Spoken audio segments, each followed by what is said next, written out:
In the Victorian era, you would wash your hair with eggs. You would massage egg bits all over your scalp, all in the name of hygiene. Here are the 10 Victorian era hygiene practices that will surprise you. Number 10. Gross hair care.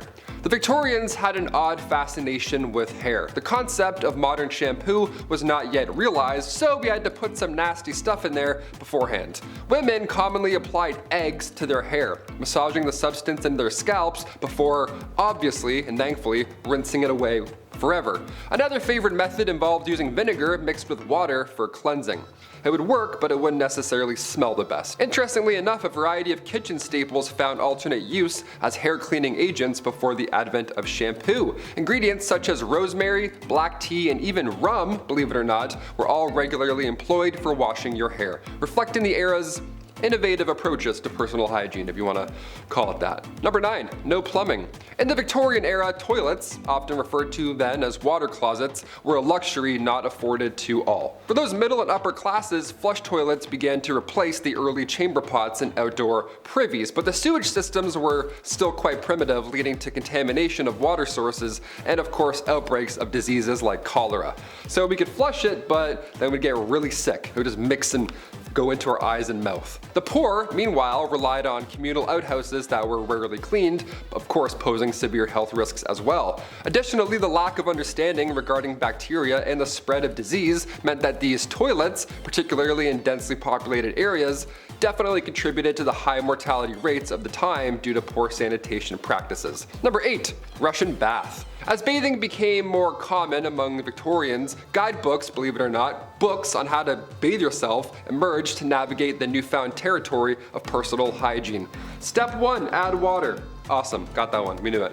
One notable guide featured a range of toilet recipes aimed at those unfamiliar with the practice of bathing. Recipes, that's a gross word for bath stuff. Among the various pieces of advice, a caution similar to the modern myth about swimming suggested that you should avoid baths within 4 hours after consuming a substantial meal. Yeah, you'd sink to the bottom. Who knows? You go down the drain, it'd be a horrible demise. Travelers were particularly cautioned against washing their faces with water that hadn't been treated with alcohol or ammonia to ensure its purity. It's like going to Mexico. You're like, don't drink the water. Please God, do not drink the water. Among the beauty treatments of the time, the Russian bath definitely stood out, advocating for the use of alternating hot and cold water washes on the face, using this as a method to ward off wrinkles. Yeah, they would dump their feces into a river, but they were worried about wrinkles. Number 7. Bad smells. In the Victorian era, bad odors were regarded not merely as a nuisance, but as a health hazard. The prevailing miasma theory, or the belief in night air, posited that diseases such as chlamydia and cholera were transmitted through polluted air. This perspective led to the assumption that the dire health conditions in London slums were a result of the foul odors coming in through these neighborhoods. Just a bad odor, just a ghost of odors coming in, that's all that is. Even the esteemed nurse Florence Nightingale, she subscribed to the miasma theory, advocating for the importance of fresh air for patient recovery. Yes, ironically, it was the inadequate sanitation in industrial zones that both facilitated the spread of disease and contributed to the unpleasant smells. It was just a circle of yuck. In contemporary times, the miasma theory has been debunked by advances in sanitation and medical science, of course reshaping our understanding of disease transmission. Number 6. The Great Stink. Even today's cities can smell pretty bad in the summer heat. Believe me, I live in Toronto. It can get pretty horrible. But in 1858, London's stench was so unbearable it halted city life. Yeah, we just went home from work, it smelled that bad. The River Thames, now a scenic spot, I've visited there quite a few times, it's pretty amazing. This was essentially London's sewage dump at the time. Just throw it on in, plenty of room. What's the worst that could happen? The river's horrendous smell led Londoners to complain, and even doctors blamed it for widespread disease. You come in, they're like, oh, it's the river over there. Avoid that river, go home this way. That's a dirty river. This period was dubbed the Great Stink. Appropriately so. Action was only taken when the Thames odors reached Parliament, prompting the rapid passage of a bill within 18 days to create a modern sewage system for London. Yeah, it took them 18 days to figure out. The rest of us is like, go struggle for a year or two. We'll figure it out eventually. Number 5. Clothing. During the Victorian period, the design of women's clothing was accused of contributing to the transmission of tuberculosis. It was believed that long skirts sweeping through the streets could collect the disease and then later introduce it into homes. You're mixing up a cloud of danger between your legs, then you go home and then you let it all out. Additionally, the restrictive corsets worn by women were known to make TB worse, believe it or not, due to their lung constricting nature. Yeah, you got a cough, got something going on in your chest, tie it up real tight. That'll help, you'll look great. It's the Victorian era. As a preventative measure, shorter skirts and more relaxed corsets were adopted in hopes of curtailing the disease's spread. And it also helped when women could breathe while wearing clothing. That's just great, we love that on all fronts. Number 4, night workers.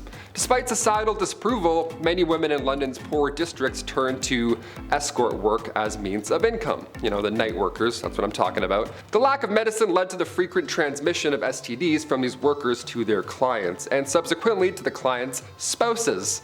It's a fun little triangle there, a lot of explaining to do when we get home. The rampant spread of STDs, of course, turned into a massive public health challenge. Everyone's like, what's going on? Why are we so itchy? Can we stop this?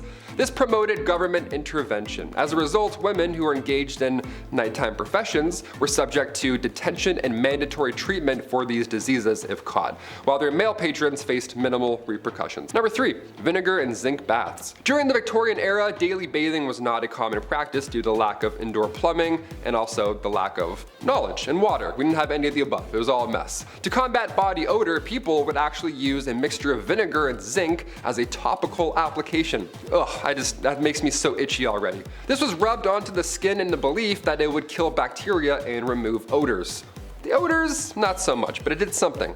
Vinegar, being acidic, was considered effective in killing off bacteria, while zinc was thought to have a similar antibacterial property.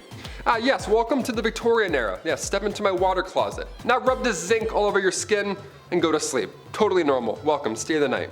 Oh, this one really sucks. I hate leeches so much. Leeches were widely used in Victorian medicines as a form of bloodletting, believed to balance the humors in the body and thus cure or prevent various diseases. This form of therapy was applied for conditions ranging from headaches to more serious ailments like infections. Yeah, you have a headache, they throw a leech on you. Thanks. Leeches were applied to the affected area and allowed to suck blood, supposedly drawing out the bad blood responsible for said illness. I had a leech stuck on my toe when I was younger once, and I just ripped the thing off. Gone. You're not even supposed to do that. I don't even know how I did that. I just pulled it off. I almost fainted. I hate leeches. Let's move on real quick. Number 1, tooth cleaning with soot and salt. In the Victorian era, dental hygiene was rudimentary compared to today's standards. It didn't exist at all. One common practice for cleaning your teeth was using a mixture of soot and salt. Soot and salt, there we go, we're brushing up. No tooth tunes, just soot. Toothbrushes, similar to those that we use today, did exist, but they were not widely accessible due to their cost. Yeah, they weren't giving these out for free back then, no siree.